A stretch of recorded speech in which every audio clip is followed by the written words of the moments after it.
Impulsados por la compasión, por J. N. Borjov. Hace aproximadamente 100 años atrás, el Señor obró poderosamente en Plymouth, Inglaterra, extendiéndose desde allí a prácticamente toda la tierra. Fue una época extraordinaria para esa ciudad.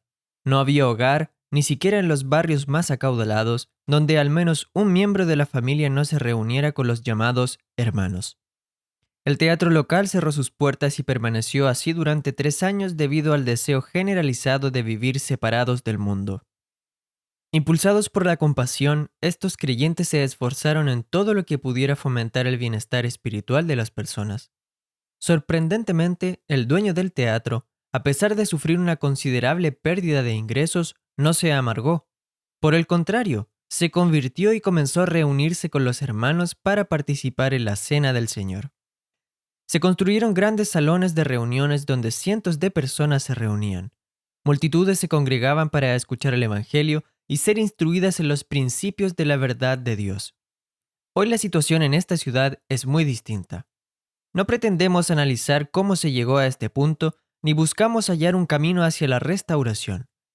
Nuestro objetivo es llamar la atención del pequeño rebaño de creyentes fieles que aún permanecen allí y en muchas otras asambleas debilitadas en nuestro país y en el mundo entero, sobre una actitud que era común entonces y que produjo efectos tan positivos. Ellos estaban impulsados por la compasión. La condición de la iglesia en Inglaterra parecía irremediablemente incorregible en aquellos días. Los líderes se oponían a la obra del Señor y descuidaban a las ovejas.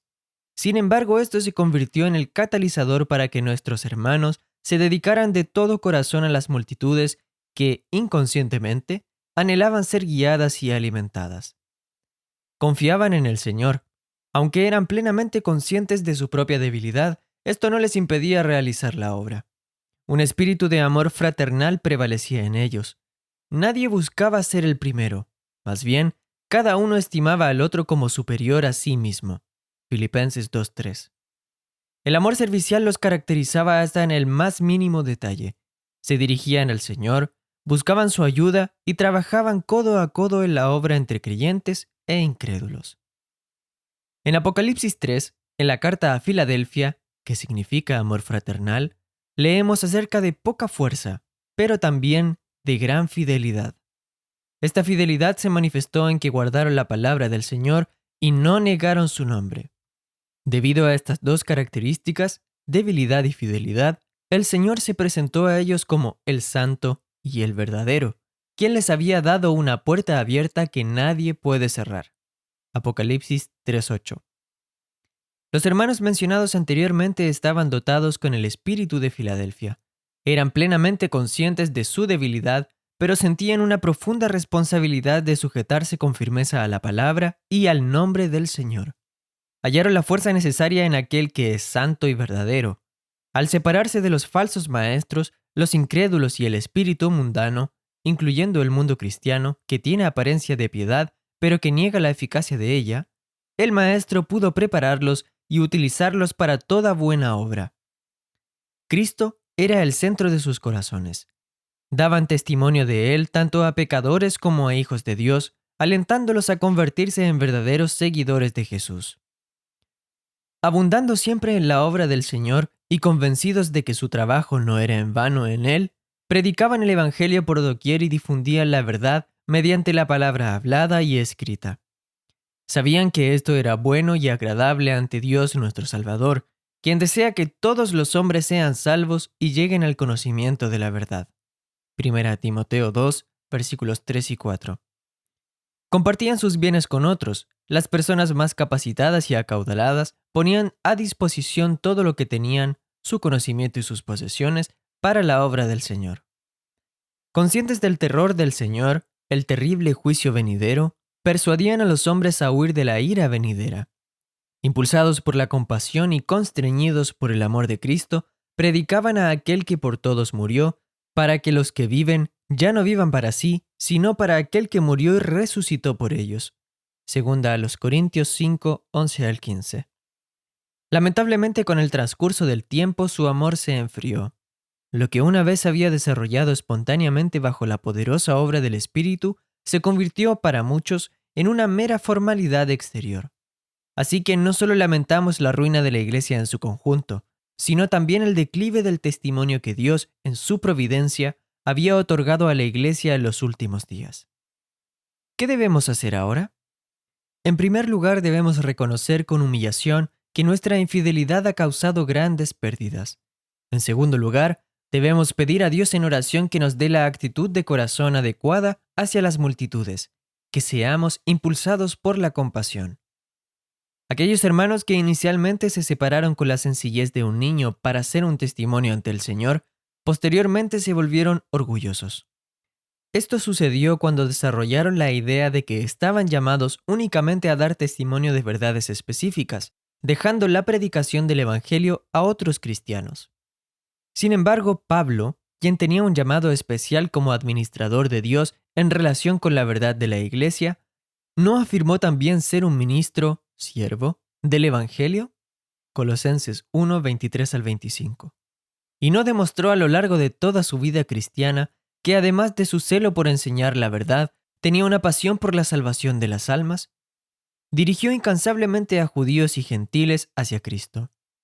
Poco antes de su partida le dijo a Timoteo, a quien había animado a guardar el depósito de la verdad que se le había confiado, haz obra de evangelista. 2 Timoteo 4:5. ¿Qué leemos acerca del Señor Jesús? Tras el rechazo inicial de los líderes de Israel, él recorría todas las ciudades y aldeas, enseñando en las sinagogas de ellos, y predicando el evangelio del reino, y sanando toda enfermedad y toda dolencia del pueblo. Mateo 9:35. Vio a las multitudes en su miseria y privación, estaban cansadas y agobiadas, dispersas por falta de pastor. Impulsado por la compasión, no escatimó esfuerzos.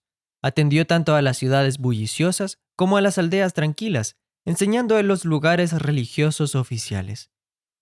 Predicaba el evangelio del reino a todos los que quisieran escucharlo, en grupos o individualmente, en casas y en las calles, y también sanaba sus cuerpos.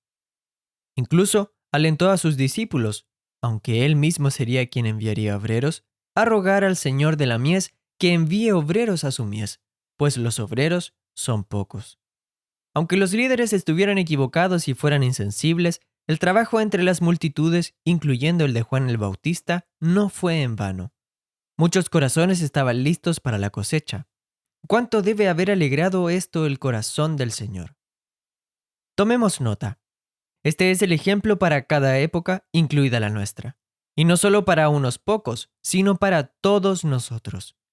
Los días pueden ser malos y la confusión espiritual puede aumentar, pero siempre hay esperanza. La promesa para la iglesia, especialmente en nuestros días, es: He aquí, he puesto delante de ti una puerta abierta. Apocalipsis 3:8. El poder del cristianismo del primer siglo ya no está presente, pero Jesús permanece. Y Él es el mismo ayer y hoy y por los siglos. Hebreos 13:8. Todo perecerá, pero Él permanece. Hebreos 1, 11 y 12. Sí, aún hoy, Él es el santo y verdadero, que abre y nadie puede cerrar. Si tan solo tuviéramos conciencia de nuestra debilidad, si tan solo fuéramos más fieles, si tan solo camináramos en amor fraternal. El Señor Jesús fue impulsado por la compasión cuando vio a los muchos enfermos y afligidos en Israel. Se conmovió cuando la multitud no tenía nada para comer después de haber estado 3 días con Él. Mateo 15:32. Pero sobre todo se conmovió cuando vio el triste estado espiritual en el que se encontraba Israel. ¿No deberíamos seguir el ejemplo de nuestro Maestro en esto? Podemos hacerlo teniendo en cuenta la gran cosecha y observando que hay pocos obreros para recogerla. ¿No deberíamos trabajar con urgencia cuando la cosecha está lista? ¿No se levantan las personas temprano en tiempo de cosecha, trabajan arduamente todo el día y anhelan más ayuda? Así como en los días en que el Señor estuvo aquí, hoy los campos están blancos para la siega. Se ha arado y sembrado con celo durante años. Pero ¿dónde están los que recogerán la cosecha? ¿No han partido a la presencia del Señor muchos obreros? y cuán pocos hoy sienten su responsabilidad hacia la mies. No podemos ordenar ni enviar obreros, pero sí podemos orar y suplicar por más y nuevos obreros. Pidamos al Señor de la mies con urgencia y persistencia, que envíe a las personas adecuadas para la cosecha. Mateo 9:37 y 38. También podemos seguir al Maestro yendo a trabajar en la mies cuando Él nos lo pide. ¿Por qué tan pocos creyentes jóvenes se ofrecen para el trabajo misionero? ¿No dijo el Salvador mismo, id por todo el mundo y predicad el Evangelio a toda criatura? Marcos 16:15. Y Él mismo trabaja con ellos, aquel que tiene toda la potestad en el cielo y en la tierra. El Señor usa tanto a ancianos como a jóvenes, pero demanda la fuerza de la juventud. Quiere que se dediquen de por vida a Él en su servicio. ¿Quién responderá diciendo, aquí estoy, listo para ayudar? Hay tantas razones que pueden impedir que alguien vaya. ¿De qué viviremos? Sin embargo, el obrero es digno de su alimento y salario. El maestro proveerá. ¿De dónde obtendremos la sabiduría necesaria para seguir entre las personas como ovejas en medio de lobos? Pero ¿no es el Espíritu del Padre quien habla a través de nosotros? Además, no debemos temer a los que matan el cuerpo, mas el alma no pueden matar. Temed más bien a aquel que puede destruir el alma y el cuerpo en el infierno. Mateo 10, 1 al 32. Examinémonos diligentemente y preguntémonos si el Señor tiene un llamado para nosotros. Pidamos consejo a hermanos de confianza, y cuando las cosas estén o se vuelvan claras, entonces con fe sacrifiquemos todo para servir a aquel que lo sacrificó todo por nosotros. El Señor aclarará las cosas en respuesta a la oración sincera, incluso cuando quizás deba decirnos que debemos esperar un tiempo. Finalmente, podemos seguir a nuestro Maestro, sin importar quiénes seamos, extendiendo nuestras manos en nuestra propia área y testificando de lo que poseemos en Él. ¿Hablamos de Jesús con nuestros vecinos? ¿Damos testimonio de Él en el lugar de trabajo? ¿Participamos en la obra evangelista entre jóvenes y adultos? ¿Distribuimos tratados y otros materiales evangelísticos? ¿Somos diligentes en la distribución de la Biblia? Los incrédulos no solo se perderán por la eternidad, sino que en esta vida carecen de guía y verdadera felicidad porque no tienen pastor. Y Jesús desea ser su líder. ¡Qué maravilloso pastor es Él para nosotros! Nos guía con ternura hacia buenos pastos, alimenta a su rebaño y restaura el alma. Él es nuestra vara y nuestro cayado. No solo alimentará a su rebaño y los guiará a las fuentes de aguas vivas en un día futuro, sino que lo hace también en la actualidad. Ya sea que estemos solos o juntos como rebaño, Él es nuestro buen pastor, gran pastor y el príncipe de los pastores. ¿No anhelamos llevar a otros a una relación viva con este pastor? Además, cuando nos encontramos con otros cristianos, ¿compartimos las gloriosas verdades que se han vuelto preciosas para nosotros? Sin duda que es bueno buscar un terreno en común cuando nos encontramos con otros cristianos, pero esto no implica que debamos callar acerca de lo que hemos llegado a poseer en nuestra experiencia cristiana. Claramente no deberíamos insistir siempre en los mismos temas, especialmente si pueden generar conflictos. Sin embargo, debemos testificar con amor sobre los tesoros que hemos descubierto en las Escrituras. Muchos creyentes no conocen las riquezas que nosotros, por gracia, hemos aprendido y disfrutamos. En el pasado existía un gran fervor, acompañado de la oración, por difundir literatura sobre los principios de reunión, la profecía y la Biblia entre quienes tenían perspectivas diferentes. Los comentarios se leían con amor, resultaban en bendición y se recomendaban a otros. ¿Cómo es la situación hoy en día? Jóvenes, que el retorno a lo que es bueno y necesario comience con ustedes. Ciñan sus lomos para que puedan estar firmes y constantes en la verdad. No dejen pasar una ocasión para testificar a los pecadores acerca de la salvación en Cristo, ni para hablar a sus hermanos en la fe acerca de las verdades que han aprendido por gracia. Regocíjense en estas verdades y a través de ellas honren al Señor. 1 Corintios 15:58. Sin embargo, no deberían estar motivados por principios legalistas. Esto causaría más mal que bien. En cambio, deberían acercarse a las multitudes con el corazón de Cristo, siendo conscientes de las necesidades actuales. Si observan a las multitudes con esta actitud, serán impulsados por la compasión. Esta compasión los impulsará a perseverar en la oración y a trabajar incansablemente. Si somos conscientes de la bendición que disfrutamos y tenemos compasión por aquellos que se la pierden, el amor se convertirá en la fuerza motriz de nuestras acciones. Diremos a otros, vengan y vean. Tomaremos a las personas de la mano y las guiaremos a la fuente de bendición. No seremos duros, irritantes o de mente estrecha, sino que nos entristecerá que otros se pierdan la felicidad que disfrutamos y su bienestar estará en nuestro corazón. Con frecuencia hemos tenido los ojos cerrados.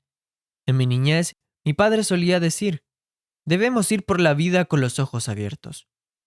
Esta frase me ha enseñado mucho y a menudo he meditado en ella. Observar nuestro entorno, la miseria, la necesidad, la gran cosecha y la escasez de obreros nos impulsa hacia Dios y hacia nuestros semejantes. Al ver las multitudes, tuvo compasión de ellas. Mateo capítulo 9, versículo 36.